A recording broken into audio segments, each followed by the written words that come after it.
Members, good afternoon. It's the appointed time, and we have a quorum. I call to the meeting of the House Committee. Agenda Item 1, Matters Arising. Report on meeting with the Chief Secretary for Administration. Secretary said during the second anti-chamber exchange session led by the Secretary for Justice this Wednesday, the administration discussed with members intellectual property framework for AI and robotics, as well as ways to enhance cybersecurity while promoting AI applications. Secretary noted that AI technologies are quickly reshaping societal operations and citizens' everyday lives. The impact of social media on children and youth cannot be overlooked. Balancing innovation with risk mitigation is a challenge that the government and society must address together. These issues involved are broad in scope, encompassing diverse fields such as innovation and technology, law, education, and social welfare. Secretary thanked members from different sectors and backgrounds for offering insights from various perspectives and working with the government in exploring future directions to improve the relevant regulatory frameworks. Secretary also thanked LegCo for swiftly convening subcommittee meetings to scrutinize several important subsidiary legislations concerning the implementation of a comprehensive smoking ban on construction sites, the regulation of ride-hailing services, and the heads of department accountability system. The government will carefully listen to members' views during the process and facilitate the scrutiny work to ensure the legislative amendments respond to public needs. Agenda Item 2. Legal Service Division reports on bills and subsidiary legislation. A. 2 bills referred to the House Committee in accordance with Rule 54(4) of the Rules of Procedure. 1. Stamp Duty Amendment No. 2, Bill 2026, LC Paper No. LS 28/2026.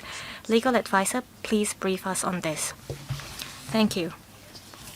The bill seeks to amend the Stamp Duty Ordinance to provide for the calculation and payment of stamp duty in respect of certain instruments, and the relevant payment should be calculated in RMB. This is in line with the measures announced in the 2026-27 budget. Please refer to paragraphs 3 to 9 for the details.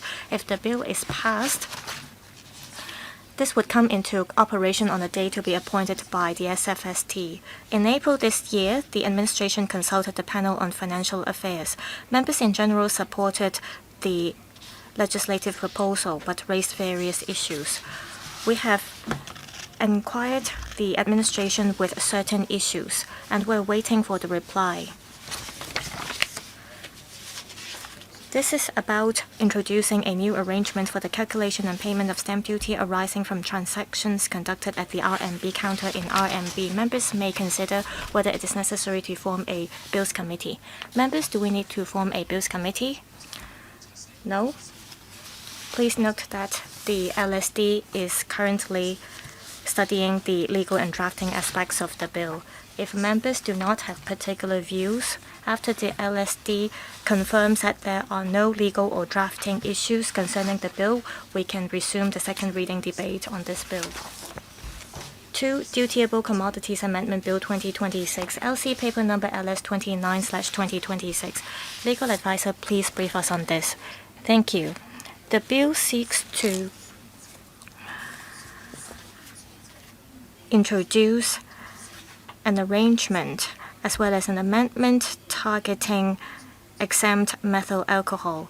It is to introduce offenses targeting the mishandling of duty-exempt methyl alcohol, and for the possession of certain methyl alcohol, it will be against the law. Please refer to paragraphs 3 to 9 of the report for details.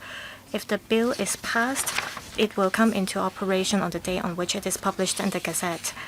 The panel on economic development was consulted on this.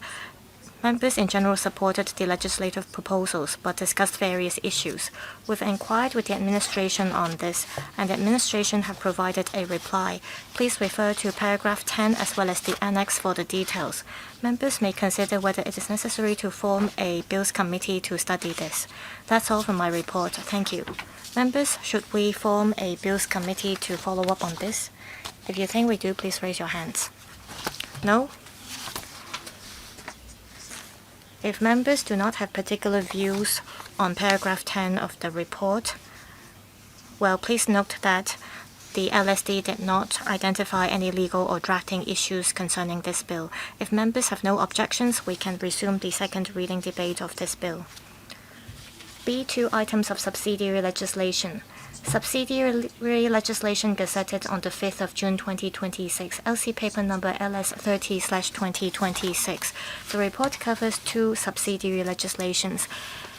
Legal advisor, please brief us on these. I will speak about LNs 65 and 66 in one go.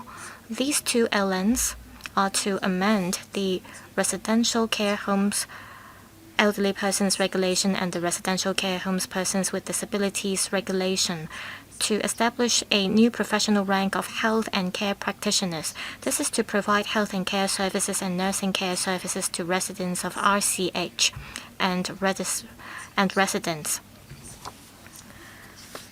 Under this regulation, HCPs will have to make reports to the administration, and the relevant staffing requirements will have to be met. Please refer to paragraph 1 of the report. In March this year, the administration consulted the panel on health services, welfare services, and members in general supported the legislative proposals but raised a number of issues. The bill will come into operation in April. And the other provisions will come into effect in 2 phases. On the 16th of June 2028, as well as a date to be appointed by the Secretary, respectively. We have inquired with the administration on certain issues. Please refer to paragraphs 3 as well as the annex for further details. This is to introduce a new professional rank of HCPs. I believe members would want to form a subcommittee to study this. That's all from me for LNs 65 and 66. Members, should we form a subcommittee? Dennis Leung, Chen Wing Kwong, Lam Chun Sing. We have 3 members. The Secretariat will issue a notice inviting members to join the subcommittee. I'd like to remind members that the deadline for making amendments to the 2 subsidiary legislations is the Council meeting of the 8th of July. If there is a proposed resolution to extend the period, it could be extended to the 7th of October. Agenda item 3, business for the Council meeting of the 17th of June. The items cover the following: A. Questions. B. Government Bill for first reading. Banking Legislation Miscellaneous Amendments Bill 2026. The House Committee will deal with this bill at the next meeting. C. One Government Bill for resumption of second reading debate. Inland Revenue Amendment Automatic Exchange of Information Bill 2026. D. Government Motion. The Secretariat has not received any relevant notice. E. 4 members' motions to extend the periods for amending subsidiary legislations to Council meeting of the 15th of July. They are the proposed resolution to be moved by Ms. Nixie Lam regarding a subsidiary legislation on the HOD accountability system, the proposed resolution to be moved by Mr. Bill Tang regarding a subsidiary legislation on elderly-friendly building design requirements, the proposed resolution to be moved by Mr. Lam Chun Sing regarding 2 subsidiary legislations on implementing a total smoking ban on construction sites, and the proposed resolution to be moved by Dr. Ben Chen regarding 4 subsidiary legislations on regulating ride-hailing services. Letter from the Secretary for Labour and Welfare to the LegCo President. Secretary, on the 8th of June, wrote to the President and asked LegCo to consider postponing the motion debate, which is scheduled to be moved by Mr. Lam Chun Sing on the 17th of June. Secretary said the report on impact of targeted poverty alleviation strategy in Hong Kong will be published in mid-June. The report will detail the content and effectiveness of the government's targeted poverty relief measures, as well as outline future strategies. Deferring the motion debate until after the report is released will allow for a more in-depth discussion. In accordance with with the House rules and following communication with the members concerned, the committee is invited to consider the following proposals. A. To accept the Secretary's proposal to defer Mr. Lam Chun Sing's motion. And B. In view of the Secretary's proposal, Ms. Nixie Lam has agreed to give up her slot for the second motion debate at the Council meeting of the 24th of June and let Mr. Lam Chun Sing move his motion. Ms. Lam's motion on enhancing the governance efficacy of civil service will be carried over to the next council meeting of the 8th of July. I now invite Mr. Lam Chun Sing to speak. Thank you, Chairman. I am the mover of this motion and I agree to this arrangement. As we all know, by the middle of this year, the government will publish the report on impact of targeted poverty alleviation strategy in Hong Kong. At an early stage, I tried to get a slot for moving a motion, and I waited until mid-June. I thought that we could have the motion debate first and then we will have the release of this report. However, I waited until June for the slot, and it is very close to the date on which the government will publish this report. So my view is that we should wait until the government to publish this report first. This report will be crucial to the formulation of the first 5-year plan for Hong Kong. It will help us formulate policies to improve people's livelihood. And I believe that after the publication of the report, we will have a more in-depth and constructive discussion on the topic. I want to thank Ms. Nixie Lam. This is because Ms. Nixie Lam is supposed to have her motion on the 24th of June, but because of this new arrangement, she'll have to wait until the next council meeting. I've talked to Ms. Nixie Lam and she is aware of this, so I'm grateful to her. So in general, I agree to this arrangement. Thank you. Do members have any comments on this arrangement? If not, please take note of the following. A. As Mr. Lam Chun Sing's motion will be deferred to the council meeting of the 24th of June, the council meeting of the 17th of June will deal with one member's motion only. That is Mr. Jimmy Ng's motion on nurturing internationalized vocational and professional talents to drive innovation and technology development. B. Mr. Lam Chun Sing's motion will be the second motion at the council meeting of the 24th of June. The first motion scheduled for that day is Mr. Cass's 10th motion on accelerating the planning and establishment of the New Territories North Hospital Cluster and promoting healthcare development in New Territories North.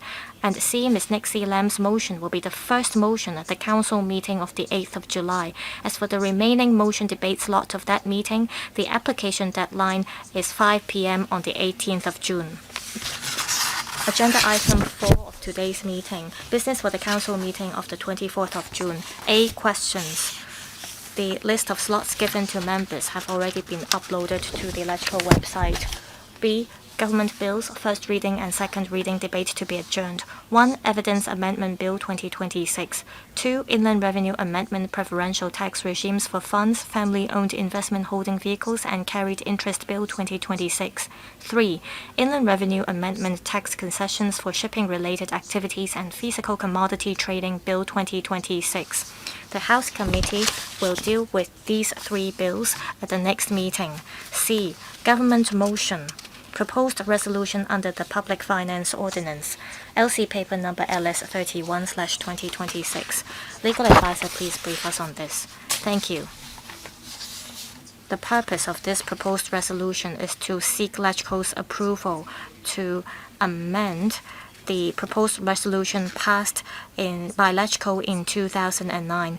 It is to empower the FS to, under the premise of enough funds are reserved for financial obligations and liabilities, transfer the surplus of the fund to the government general revenue. Please refer to paragraphs 2 to 5 of the report.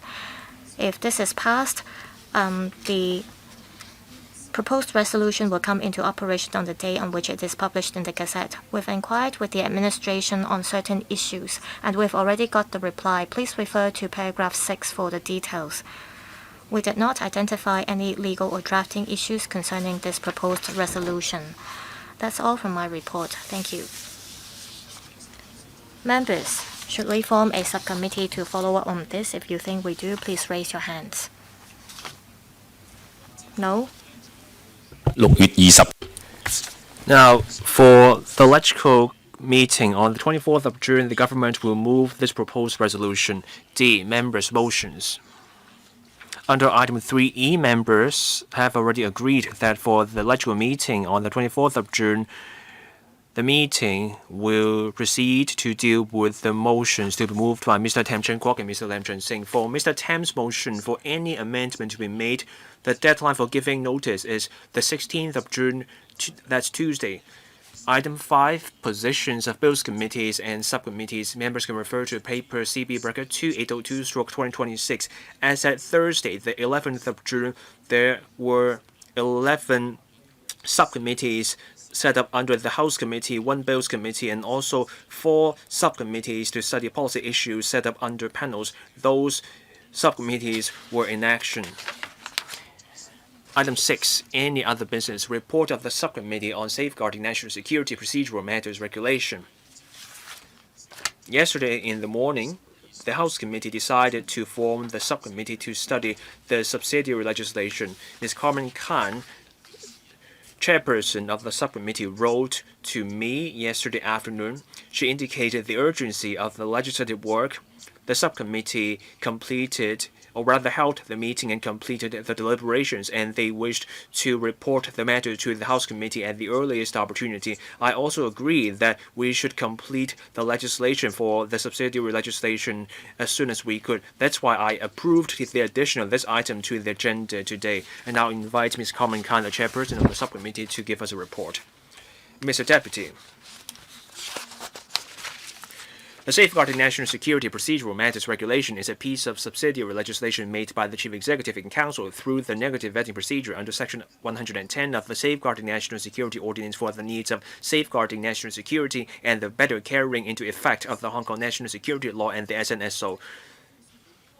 The main object of the regulation is to provide for the following. First, the circumstances in which an offense is an offense endangering national security under Section 7D of the SNSO and falls under cases concerning offense endangering national security referred to in the legislative intent of the HKNSL. Second, the alternative offenses a person is charged with or convicted of for the same act in the same case concerning charges of offenses endangering national security will also be offenses endangering national security. And third, provisions applicable to offenses endangering national security will also apply to cases related to such offenses and any legal procedure related to such cases.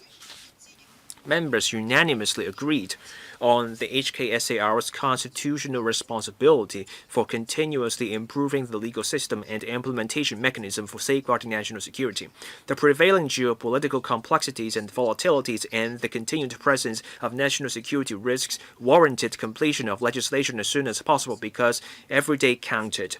After the House Committee decided to form a subcommittee on the morning yesterday, that SC deliberated on the regulation the same afternoon. At the meeting that lasted over 2 hours, members raised nearly 60 suggestions and questions on the policy aspects, legal principles, and operational matters of the regulation. The administration explained clearly that the regulation did not give rise to any new criminal offenses and penalties or new enforcement powers. The regulation sat squarely within the scope prescribed by Section 110 of the SNSO. Members were aware of false claims in society about the regulation. It was alleged that the mechanism for the Chief Executive to issue certificates was bound to affect the judiciary's exercise of the power of adjudication and expand the scope of offences endangering national security. The administration cited UK, US, and local case law in explaining that given the nature of national security, the executive authorities were much better equipped than courts were in deciding on questions of national security in terms of the experience and expertise required and access to information and intelligence. Hong Kong courts had always deferred to the chief executive in the latter's assessment and judgment of national security matters. This was a well-established common law principle. The courts would adjudicate cases independently and impartially as always. It was also alleged that the regulation would empower the CE to classify minor offences or acts not in breach of the law as offences endangering national security. In response to this, the administration made it abundantly clear that the legal basis for the CE to issue certificates was Article 47 of the HKNSL and Section 115 of the SNSO. This shows the certificates were binding on the court. The regulation expressly stated that the mechanism for classifying an offence as other offences endangering national security under the laws of the HKSL applied to acts that would have constituted criminal offences by themselves and involved national security. This would bring greater certainty to the implementation of laws related to national security. Members also expressed concern over whether the regulation would affect the evidence and burden of proof for existing national security. The administration confirmed that the regulation had no retrospective effect for the penalties and offences, and they also confirmed that the regulation was in line with the provisions on human rights and the rule of law under the basic law of the HKNSL and the SNSO.